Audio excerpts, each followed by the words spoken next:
Exertion A. Thickness of atmosphere is maximum over the equator. Atmosphere का thickness जो है equator पर maximum रहता है. जैसे high insulation strong convection occur over the equator. Equator के ऊपर high insulation strong convection current होता है.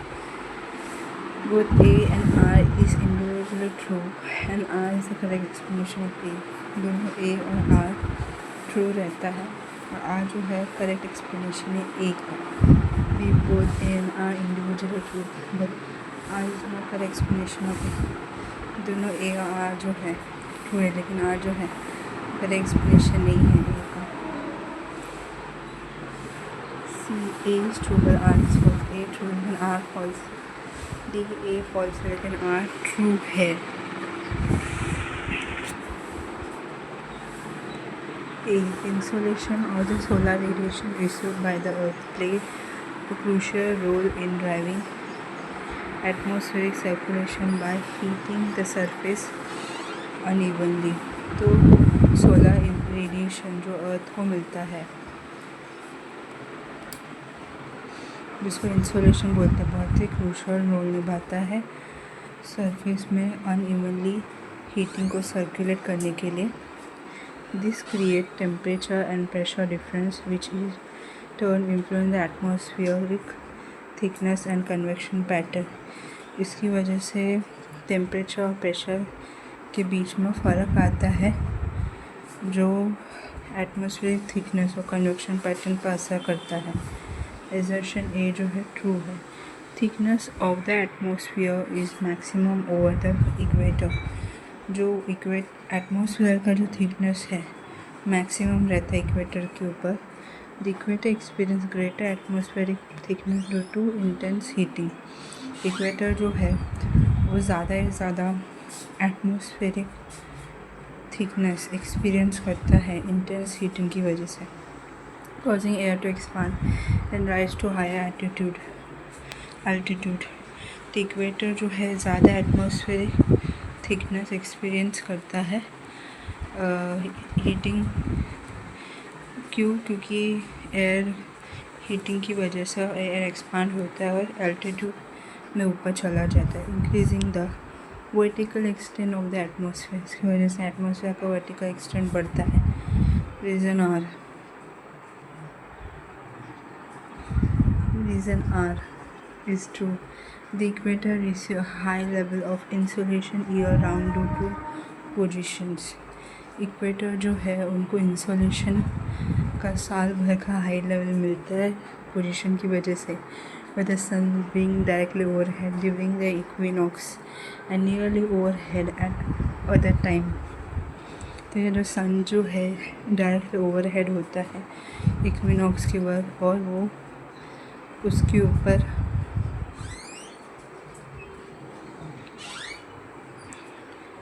सन जो है वो इक्विनॉक्स के टाइम पे ऐसे पोजीशन में रहता है जहाँ पे सन को ज़्यादा से ज़्यादा सन रेडिएशन मिलता है, कंट्रीब्यूटिंग टू सस्टेन हीटिंग. इसकी वजह से हीटिंग कंट्रीब्यूट होता है. This result in strong convection current that lift air to higher altitude contributing to greater atmospheric thickness. तो इसकी वजह से स्ट्रॉन्ग कन्वेक्शन करंट मिलता है जो एयर को लिफ्ट करता है हाई एल्टीट्यूड में. वो ज़्यादा से ज़्यादा एटमॉस्फेरिक थिकनेस कंट्रीब्यूट करता है. Reason are expression because strong insulation and convection over the equator leads to expansion and lifting of air directly causing the atmosphere to be thicker in this region compared to higher latitude. तो reason are explanation देता है एको की assertion के बारे में explain करते हैं कि स्ट्रॉन्ग इंसुलेशंस की वजह से जो इक्वेटर पे हो रहा है उसकी वजह से क्लाउड एयर एक्सपांड होता है. उसी की वजह से एटमॉस्फेयर थिक होता है इस रीजन में हायर लैटिट्यूड में. तो इक्वेटर में जो क्लाउड का थिकनेस वो ज़्यादा इसलिए रहता है क्योंकि उसको सन का रेडिएशन भी ज़्यादा मिलता है और इक्विनॉक्स के वक्त तो ज़्यादा ही मिलता है हीटिंग. तो इसलिए क्लाउड जो है एक्सपांड होता है थिक होता है और हायर लैटिट्यूड में होता है, इसलिए इक्वेटर को ज़्यादा सनलाइट भी मिलता है और इक्वेटर को ज़्यादा रेन बारिश भी मिलता है। The correct answer is A, which is both A and R are individual true and R is the correct explanation A। दोनों A और R जो है ट्रू है और R जो है वो A का करेक्ट एक्सप्लेनेशन है। मतलब इक्वेटर में एटमॉस्फेयर का थिकनेस बहुत ज़्यादा रहता है। रीज़न ये है कि इक्वेटर पे हाई इंसोलेशन रहता है, मतलब अर्थ को ज़्यादा सोलर रेडिएशन मिलता है और स्ट्रॉन्ग कन्वेक्शन करंट होता है। मतलब यहाँ पे एयर जो है वो एक्सपांड होता है, उसकी वजह से एटमॉस्फेयर थिक होता है और बहुत सारा क्लाउड दिखता है हाई एल्टीट्यूड में।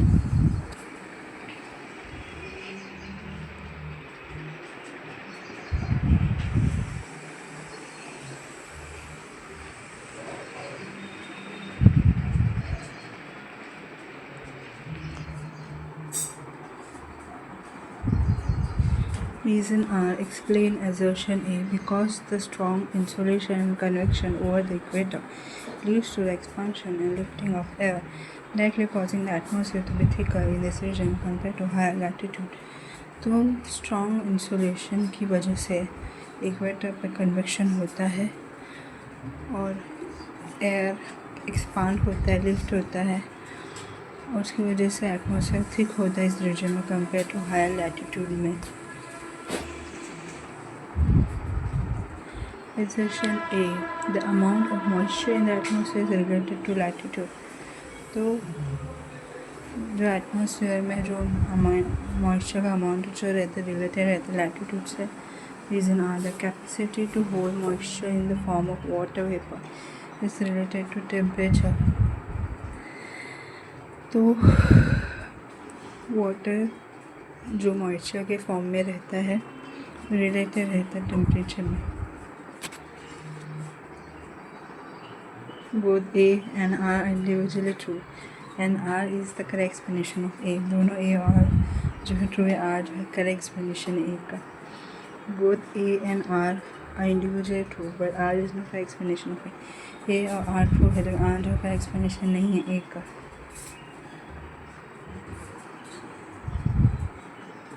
A is true लेकिन R is false। A जो है ट्रू है लेकिन R false है। A is false but R is true। A is false लेकिन R is true।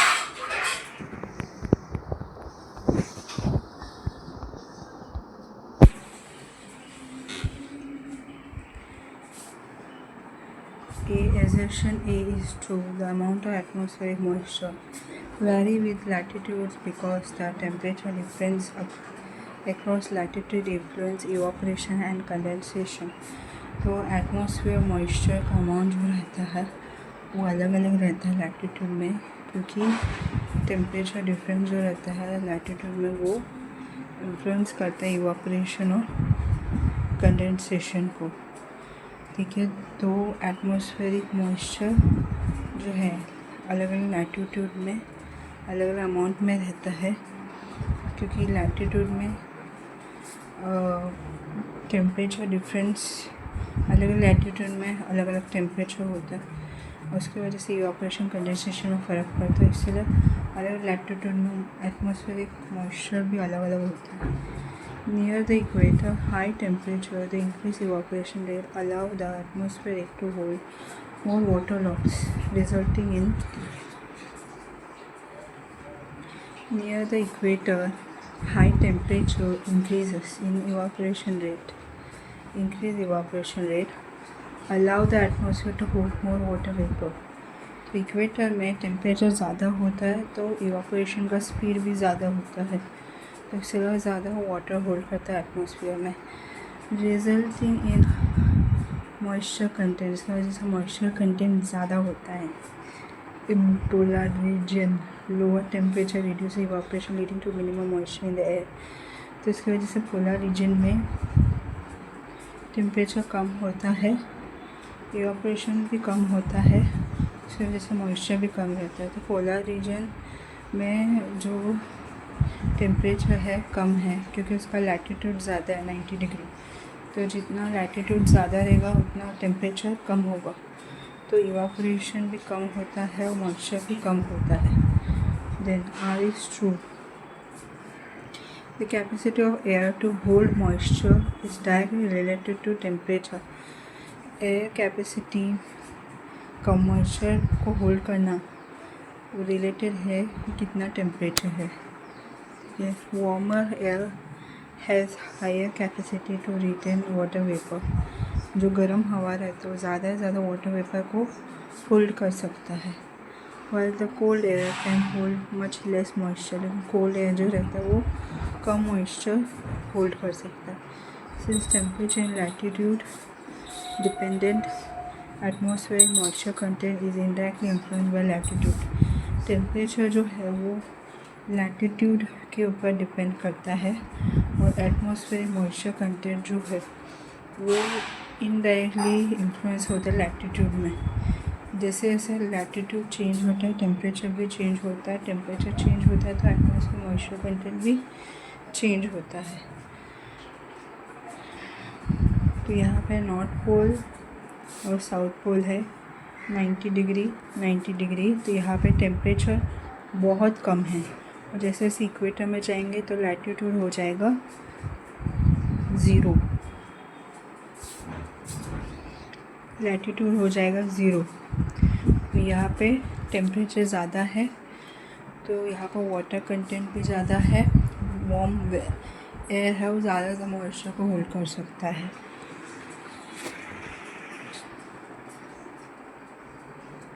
Reason R. Explain assertion because temperature, which is dependent on latitude, determine the air ability to hold waters.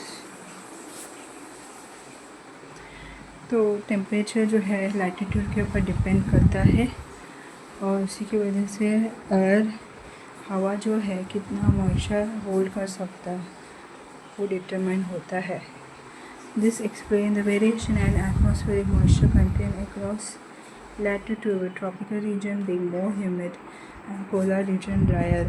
तो यहाँ पे क्या होता है atmospheric moisture content अलग अलग होता है अलग अलग लैटिट्यूड में। तो ट्रॉपिकल रीजन में ज़्यादा ह्यूमिड रहता है, ज़्यादा मॉइस्चर रहता है और पोलर रीजन ड्राई रहता है। ठीक है, तो इक्वेटर जहाँ पे 0 डिग्री सेल्सियस यहाँ पे टेम्परेचर ज़्यादा है इसलिए यहाँ पे मॉइस्चर भी ज़्यादा है। और नॉर्थ पोल और साउथ पोल में लैटिट्यूड जो है ज़्यादा है तो यहाँ पे टेम्परेचर कम है तो यहाँ पर मॉइस्चर भी कम है। सो 53 का correct answer is a, which is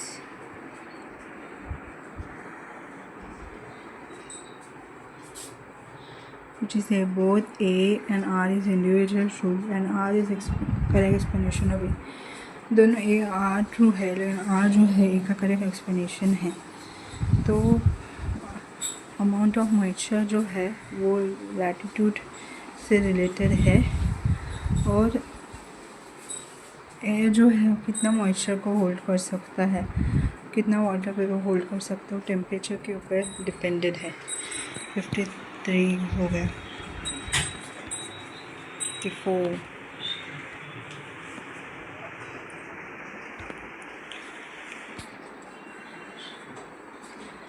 Assertion A. Unlike temperature forest, the tropical rainforest, if cleared, can yield productive farmland that can support intensive agriculture for several years, even without chemical fertilizers. तो temperate forest के जैसा tropical rain forest यहाँ पे ज़्यादा yield productive farmland yield जो है वो support करता है एग्रीकल्चर को बहुत साल तक बिना केमिकल फर्टिलाइज़र के। The primary productivity of the tropical rainforest is very high when compared to that of temperate forest. Tropical rain forest का प्राइमरी और प्रोडक्टिविटी में एग्रीकल्चर जो है वो काफ़ी ज़्यादा है कंपेयर टू टेम्परेट फॉरेस्ट से। तो statement both A and R R individually true and R is the correct explanation of A. दोनों ए और आर जो है ट्रू, आर जो करेक्ट एक्सप्लेनेशन है ए का। Both A and R is individual true और R is not correct explanation of A. दोनों A are और आर जो है ट्रू है, लेकिन आर जो करेक्ट एक्सप्लेनेशन नहीं है इनका। सी ए इज़ ट्रू और R is false, A true लेकिन R false, A is false और R is true, A false लेकिन आर ट्रू है। तो करेक्ट आंसर इज़ डी, मतलब ए फॉल्स है लेकिन आर ट्रू है। Primary productivity refers to rate at which plants and other photosynthesis organisms produce organic compound from carbon dioxide and sunlight, forming the base of food chain in the ecosystem. तो primary productivity का मतलब है speed. कौन सा किसका speed? जब भी plant या फोटोसिंथेसिस ऑर्गेनिज्म जो है ऑर्गेनिक कंपाउंड प्रोड्यूस करता है, किससे? कार्बन डाइऑक्साइड सनलाइट से, जो एक्चुअली उनका फूड चेन बेस है इकोसिस्टम में। तो प्लांट या फिर फोटोसिंथेसिस ऑर्गेनिज्म जो है कार्बन डाइऑक्साइड सनलाइट ऑब्जॉर्व करके ऑर्गेनिक कंपाउंड अपना खुद का खाना तैयार करता है इकोसिस्टम में, उसको बोलते हैं प्राइमरी प्रोडक्टिविटी। तो एजर्शन ए जो है वो फॉल्स क्यों है?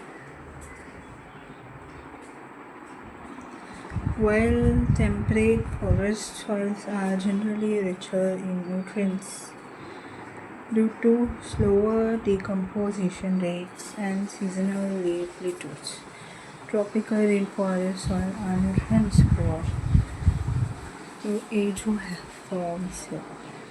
तो टेम्परेट फॉरेस्ट सॉइल जो है वो रिच होता है न्यूट्रिएंट्स में, वहाँ का जो डिकम्पोजिशन का जो स्पीड है वो स्लो है। ठीक है, कोई भी अगर लीव्स ड्राई लीव्स का डिकम्पोजिशन होता है तो उसका स्पीड बहुत ही लो है। Tropical rain forest soil are nutrients poor, लेकिन ट्रॉपिकल रेन फॉरेस्ट का न्यूट्रिशन बहुत ही पुअर है, क्योंकि यहाँ पर बारिश गिरते रहता है और डिकम्पोजिशन का रेट बहुत ही फास्ट है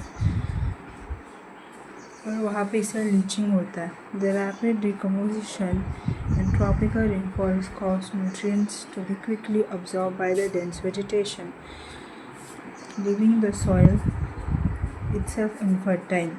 तो रेन फॉरेस्ट में क्या होता है, ज़्यादा बारिश गिरता है तो सॉइल जो उपजाऊ नहीं रहता है, क्योंकि वहाँ पे जब भी ट्रॉपिकल रेन फॉरेस्ट का जो डिकम्पोजिशन जो है बहुत ही स्पीड, डिकम्पोजिशन का स्पीड बहुत ज़्यादा है, उसकी वजह से न्यूट्रिएंट जो है वो डेंस वेजिटेशन ऑब्जॉर्व करता है और सॉइल जो है इनफर्टाइल होता है।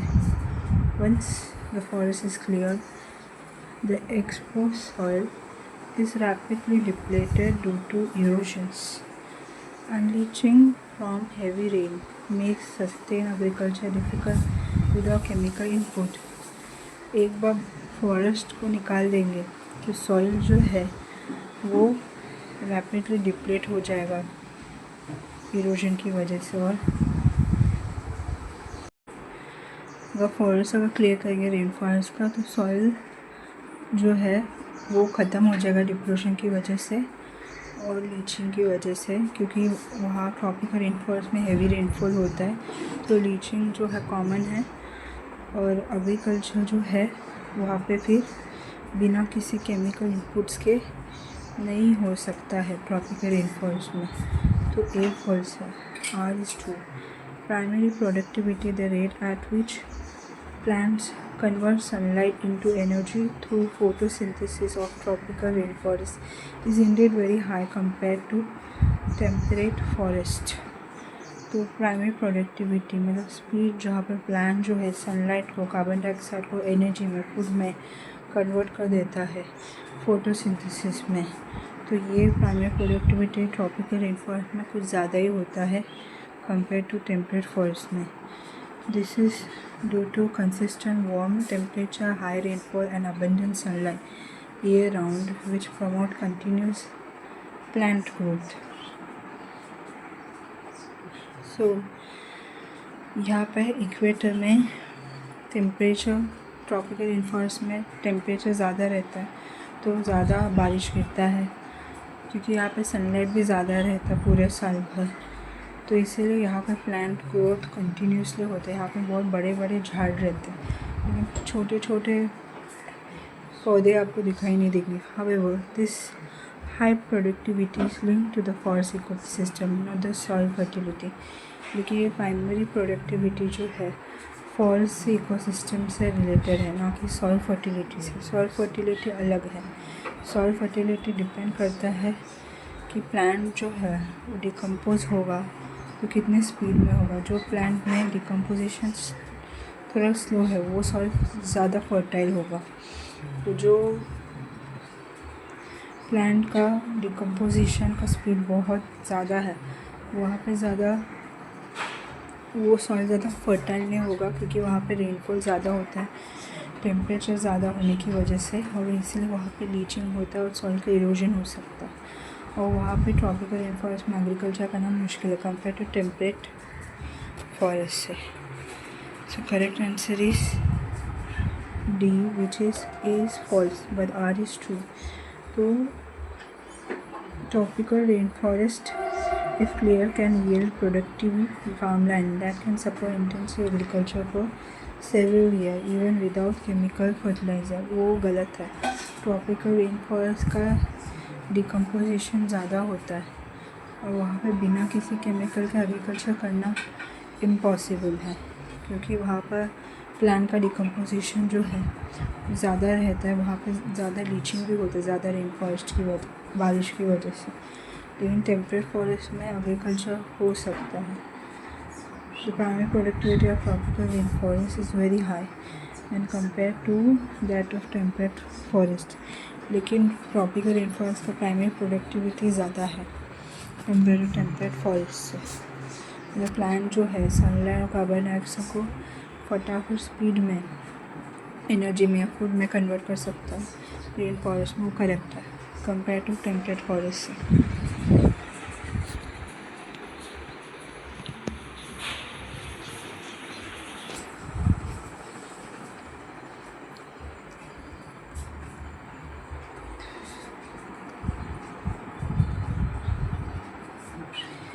Assertion A, area lying within 5 to 8 degree latitude on either side of the equator receive rainfall throughout the year। तो एरिया जहाँ पे 5 to 8 डिग्री लैटिट्यूड होता है इक्वेटर आसपास, उधर रेनफॉल जो है पूरे साल भर रहता है। Reason R high temperature, high humidity cause conventional rain to fall mostly in the afternoon near the equator। तो हाई टेम्परेचर हाई ह्यूमिडिटी की वजह से कन्वेंशनल रेनफॉल होता है दोपहर के वक्त इक्वेटर के नज़दीक। So both A and R is individually true and R is the correct explanation of A। A और R जो है true है और R जो है करेक्ट एक्सप्लेनेशन है A का। both A and R are individually true but R is not correct explanation of A। दोनों A और R ट्रू है, लेकिन R जो है करेक्ट एक्सप्लेनेशन नहीं है A का। C, A is true but R is false। A true लेकिन R false है। D, A is false but R is true। A false लेकिन R ट्रू है। करेक्ट एक्सप्लेनेशन क्या है? तो आंसर है A, assertion A is true। A assertion is true। Area located between 5% 8% latitude on either side of the equator often influenced by intertropical convergence zone ITCZ। तो यहाँ पर A जो है वो ट्रू है। एरिया जो 5 डिग्री 8 डिग्री लैटिट्यूड में रहता है इक्वेटर के आसपास, तो यहाँ पर ITCZ inter tropical convergence zones होता है। Experience year round rainfall due to persistent solar heating and moisture laden masses. पूरे साल भर बारिश होता है सोलर हीटिंग की वजह से और मॉइस्चर रहता है एयर में।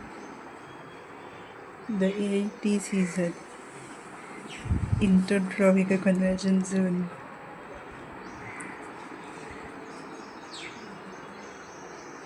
is a region where the northeast and southeast trade wind converge, causing warm, humid air to rise continuously.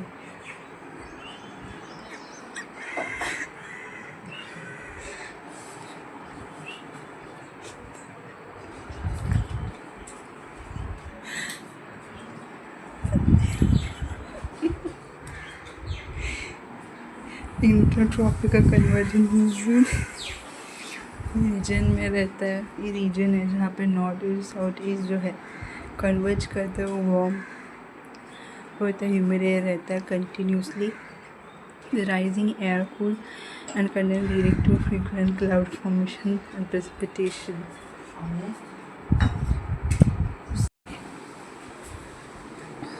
Intertropical convergence zone ये ऐसा रीजन है जहाँ पर नॉर्थ ईस्ट और south east trade wind converge होता है, वार्म होता है, हवा और ह्यूमिड एयर रहता है, जिसकी वजह से कंटिन्यूसली होता है। एयर जो है कूल होता है, कंडेंस होता है, जिसकी वजह से फ्रीक्वेंट क्लाउड फॉर्मेशन होता है, प्रेसिपिटेशन होता है। The consistent high temperature in this region enhance evaporation while the abundant moisture ensure that the convection rainfall occur almost daily, particularly in the afternoon when the ground has heated the most. तो यहाँ पर high temperature रहता है, इस reason में evaporation बढ़ाता है और अबेंडेंट मॉइस्चर जो है वो इंश्योर करता है कि कन्वेक्शन रेनफॉल हो हर रोज़, पर्टिकुलरली आफ्टरनून में ग्राउंड में, जब ग्राउंड सबसे ज़्यादा गर्म होता है। Reason R is true. Convection rainfall is characteristic of equatorial region. High temperature during the day cause the surface air to heat up and rise convection cooling as it is ascend, leading to afternoon rainfall. Convection rainfall जो रहता है evaporation region का character रहता है, high temperature रहता है दिन के वक्त, जिसकी वजह से सरफेस का एयर गर्म होता है, कन्वेक्शन होता है और कूलिंग होता है और आफ्टरनून रेनफॉल होता है। This process driven by intense solar heating and high humidity near the equator. ये प्रोसेस जो है सोलर हीटिंग को बढ़ाता है और इक्वेटर में ह्यूमिडिटी को बढ़ाता है। Reason R explain assertion because the continuous rainfall near the equator is a direct result of high temperature and convectional rains which occur due to daily cycle of heating and cooling। तो यहाँ पे reason आ जो है एक assertion को explain करता है। यहाँ पे कंटिन्यूस रेनफॉल होता है इक्वेटर में, तो किसकी वजह से होता है? हाई टेम्परेचर की वजह से होता है, कन्वेक्शनल रेन की वजह से होता है। ये होता है हीटिंग और कूलिंग का डेली साइकिल की वजह से।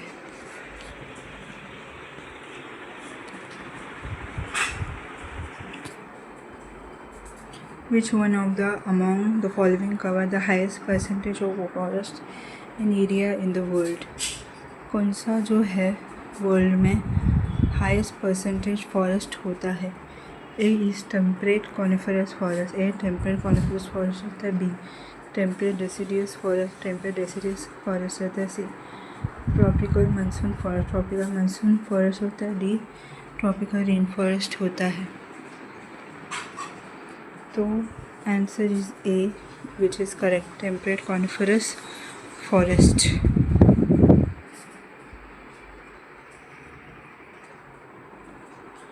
Temperate coniferous forests dominate due to their vast distribution in the boreal or taiga zone, covering large part of North America, Europe and Asia।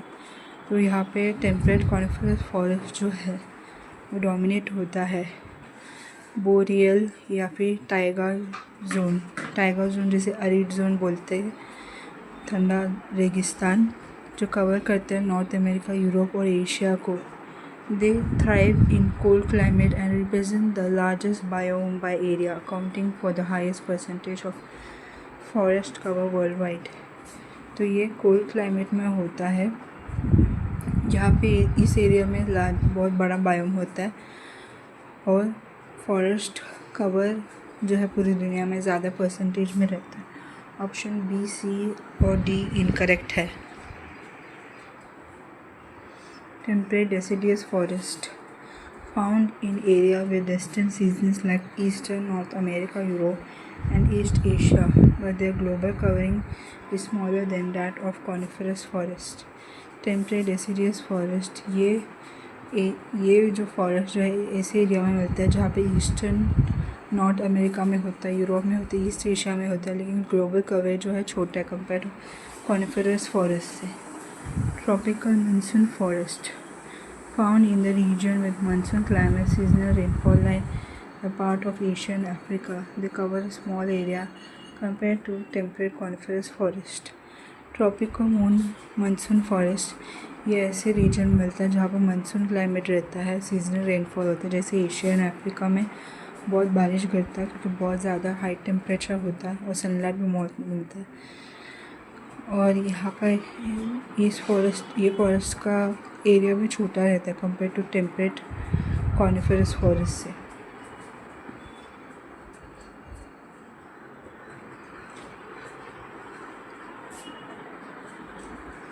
फिर tropical rain forest found near the equator.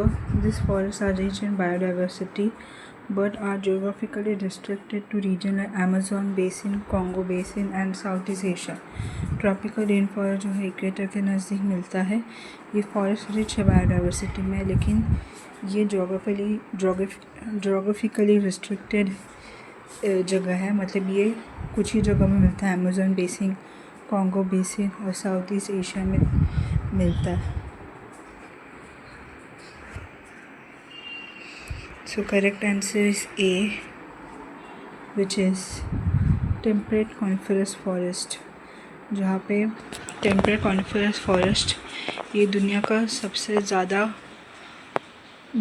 सबसे ज़्यादा forest area जो है वो कौन cover करता है? Temperate coniferous forest. Temperate coniferous forest जो है वो ठंडी जगह में मिलता है जहाँ पे स्नो कैप्स रहते हैं. ठंडा एरिया में अराइड एरिया में रहता है जहाँ पे रेगिस्तान के जैसा ठंडा रहता है. और वो दुनिया का सबसे ज़्यादा फॉरेस्ट टेम्परेट कॉनिफरस फॉरेस्ट ने कवर किया है. 57. Sun halo is produce by refraction of light in. Sun halo जो है कौन प्रोड्यूस करता है? सन हेलो जो है वो फॉर्म होता है लाइट डिफ्रैक्शन की वजह से. पर कौन से रीजन में? Water vapour in stratus cloud, ice crystal in cirrocumulus cloud, ice crystal in cirrus cloud, dust particle in stratus cloud. So option is C. C is option. A sun halo is caused by the refraction of sunlight through ice crystal in cirrus cloud, forming a ring of light around the sun. Sun halo जो है किसकी वजह से होता है? Sunlight refraction की वजह से होता है. जब भी आइस क्रिस्टल रहता है सिरस क्लाउड में और वो लाइट का रिंग फॉर्म करता है सन के आसपास. This phenomena occur when light bend as it passes through the hexagonal ice crystal create a halo effect in the sky. तो ये फिनोमेना कब होता है? जब सनलाइट जो है पास होता है हेक्सागोनल आइस क्रिस्टल से और वो स्काई में हेलो इफेक्ट देता है. The angle eight which light is reflected by the ice crystal typically form halo with a radius of about 22 degree. तो ये जो एंगल जहाँ पर लाइट रिफ्लेक्ट होता है आइस क्रिस्टल की वजह से हेलो फॉर्म करता है 22 डिग्री रेडियस के आसपास. Often appearing as a bright circular ring. इसके अंदर ब्राइट सर्कुलर रिंग फॉर्म करता है. Sun halo are more common in colder region. Sun halo जो रहता है वो कोल्डर रीजन में ज़्यादातर कॉमनली दिखाई देता है. Can be seen when thin cirrus cloud are present in the upper atmosphere. कब देखने को मिलता है? जब अपर एटमॉस्फेयर में पतला सा सीरियस क्लाउड देखने को मिलता है. तो correct answer is C, which is ice crystal in cirrus cloud. तो सीरियस क्लाउड में आइस क्रिस्टल रहता है, इसकी वजह से सन हेलो देखने को मिलता है कोल्डर रीजन में.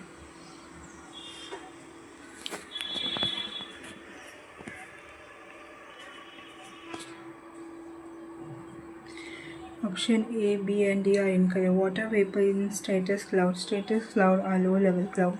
कंपोज ऑफ वाटर ड्रॉपलेट और आइस क्रिस्टल। तो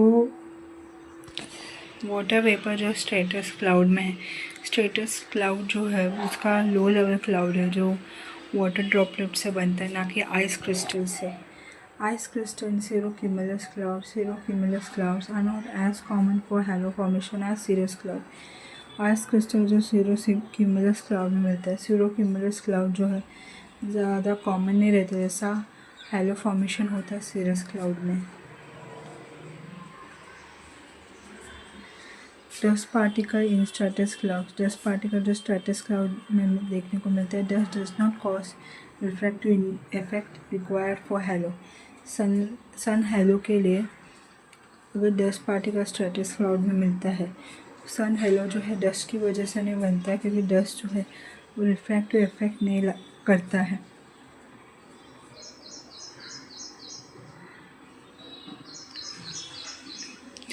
नेक्स्ट 58।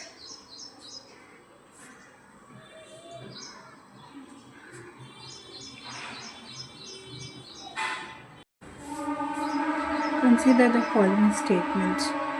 स्टेटमेंट क्या है? In equator region the year is divided into 4 main season. Equatorial region में साल जो है डिवाइड होता है 4 मेन सीजन में। Mediterranean region summer month receive more rains. Mediterranean region में समर मंथ जो है वहाँ पर ज़्यादा रेन मिलता है, बारिश मिलता है। In China type climate rainfall occur throughout the year. तो चाइना क्लाइमेट जो है रेनफॉल मिलता है पूरे साल भर।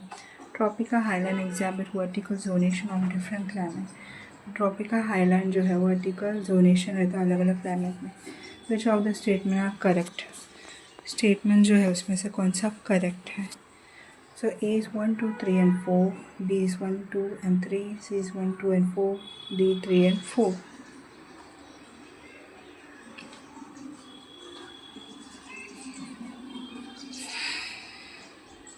तो correct answer is D which is 3 and 4। जो चाइना का क्लाइमेट में रेनफॉल जो पूरे साल भर होता है, ट्रॉपिकल हाईलैंड में अलग अलग क्लाइमेट का वर्टिकल जोनेशन दिखाई देता है।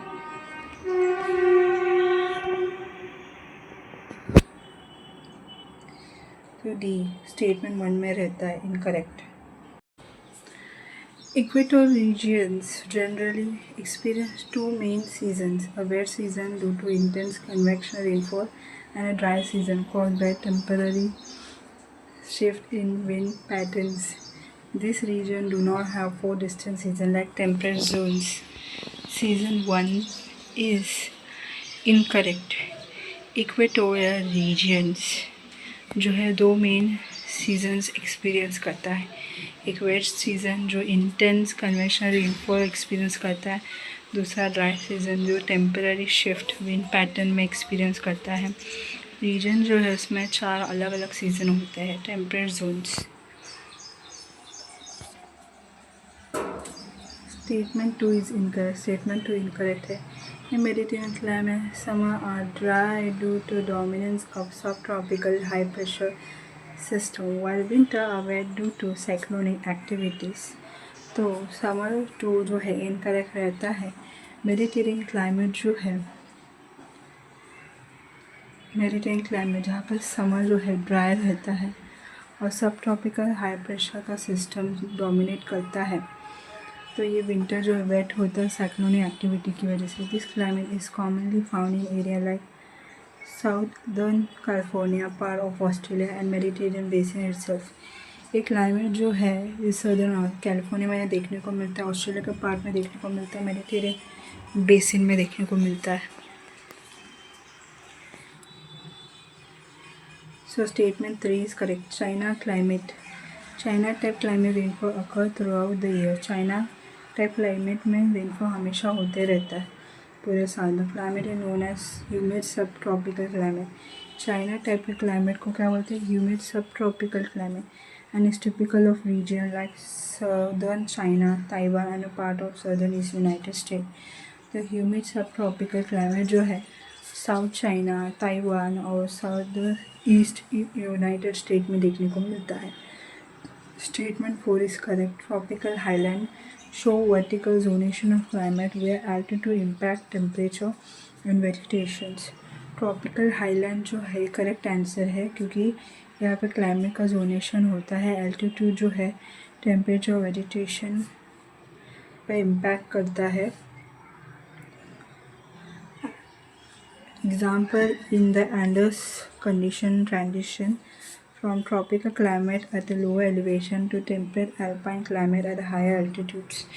तो यहाँ पे एंडर्स में इसे कंडीशन ट्रांजिशन जो ट्रॉपिकल क्लाइमेट में मिलता है वो लोअर एलिवेशन में रहता है टेम्परेट में, और अल्पाइन क्लाइमेट्स देखने को मिलता है हाई एल्टीट्यूड में। As the altitude increases temperature drops and the climate change. Altitude जो है बढ़ता है तो टेम्परेचर कम होता है, क्लाइमेट चेंज होता है ट्रॉपिकल कंडीशन से जब बेस पे, और टेम्परेट कूल हो जाता है।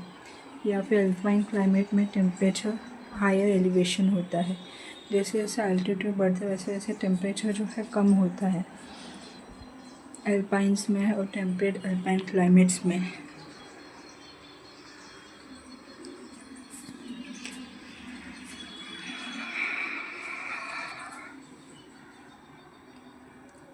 Consider the following ecosystem. कौन से ecosystem? First taiga, second tropical evergreen, third tropical deciduous, fourth is थंड्रा.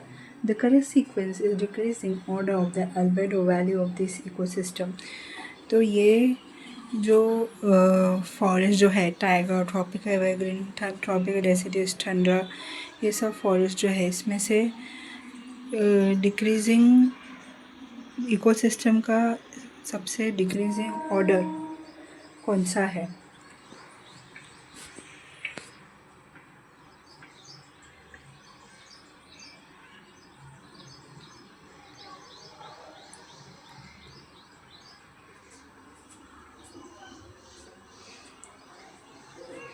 तो थर्ड स्टेटमेंट 1 तो डी है करेक्ट आंसर। 3 और 4, 3 और 4 क्या है?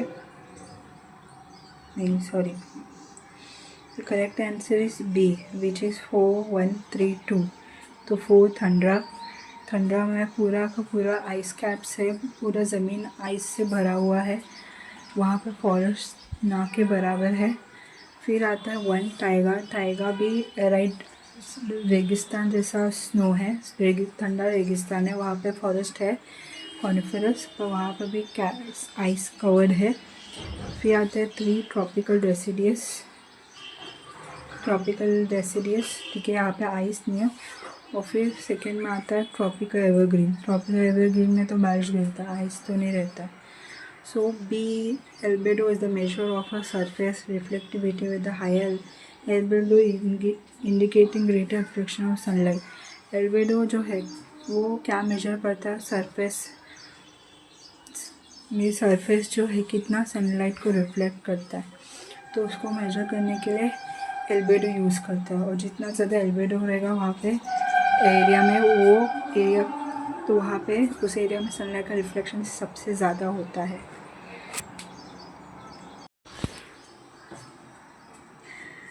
B is correct sequence in decreasing order albedo value tundra, taiga, tropical deciduous, tropical evergreen. तो albedo value की कौन से फॉरेस्ट में सबसे ज़्यादा रहता है? थंड्रा में, ठीक है, क्योंकि ये पूरा ज़मीन जो है आइस से कवर्ड है। फिर टाइगा, ठीक है, यहाँ पर कॉनिफरस फॉरेस्ट है, तो यहाँ पर भी आइस है लेकिन ज़्यादा, मतलब यहाँ पे ज़्यादातर फॉरेस्ट थोड़ा ज़्यादा है। फिर पार में ट्रॉपिकल डेसिडियस में कम होता है, और ट्रॉपिकल एल्बेडो में तो एल्बेडो बहुत ही कम होता है। Tundra highest albedo, snow and ice dominate the tundra landscape leading to highest reflectivity albedo. Snow reflect up to 80 to 90% of sunlight. ठंडा जो है उसमें हाईएस्ट एल्बेडो रहता है। क्यों? क्योंकि ये जो जगह जो है स्नो और आइस से कवर्ड है ठंडा लैंडस्केप में, जिसकी वजह से सनलाइट का रिफ्लेक्शन ज़्यादा होता है। यहाँ पे सनलाइट जो कितना रिफ्लेक्ट होता है 80 to 90%।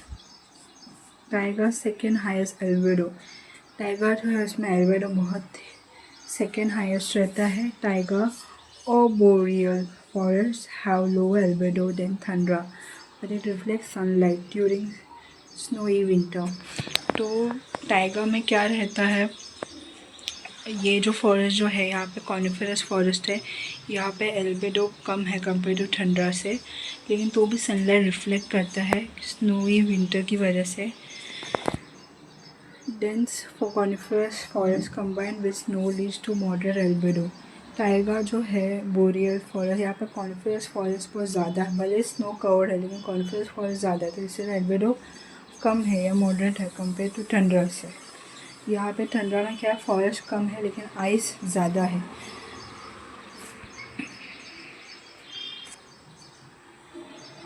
Tropical forest moderate albedo. This forest shed leaves seasonally, and during the dry season, the exposed ground and sparse canopy increase albedo slightly. Albedo range from 50% to 20%.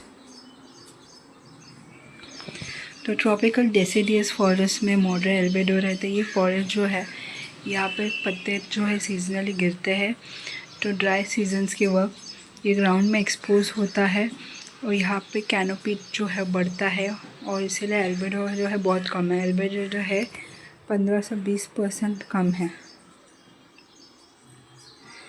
फिर यहाँ tropical evergreen forest low albedo. Dense evergreen canopy absorbs sunlight due to year-round leaves cover. Albedo is very low, about around 10% to 50%. Tropical evergreen forest, यहाँ पे albedo बहुत कम है।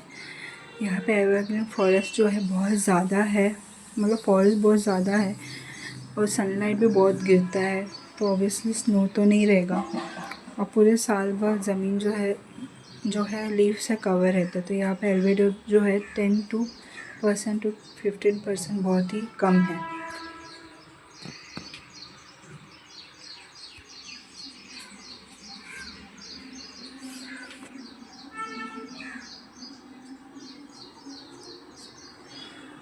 Then 60 to 65% latitude in both the hemisphere have a low pressure belt instead of high pressure. यहाँ पे ए में 60 to 65% latitude रहता है, दोनों हेमिस्फीयर में प्रेशर कम रहता है हाई प्रेशर के बजाय, और जो है लो प्रेशर रहता है और परमानेंट रहता है ओशन के ऊपर कंपेयर टू लैंड से ज़्यादा ओशन में लो प्रेशर रहता है और परमानेंट रहता है। A both A and R true, R is the correct explanation of A और आर दोनों ट्रू है, लेकिन आर जो है करेक्ट एक्सप्लेनेशन है ए का। Both A and R is true but R is not correct explanation of A और R true है लेकिन आर जो करेक्ट एक्सप्लेनेशन नहीं है ए का। C A is true but R is false, A true है लेकिन आर फॉल्स है। D A is false but R is true, A false है लेकिन आर ट्रू है। सी assertion A is true. The 60 to 65% latitude in both hemispheres dominated by subpolar low pressure belt. तो यहाँ पर C जो है correct है। C करेक्ट क्यों है?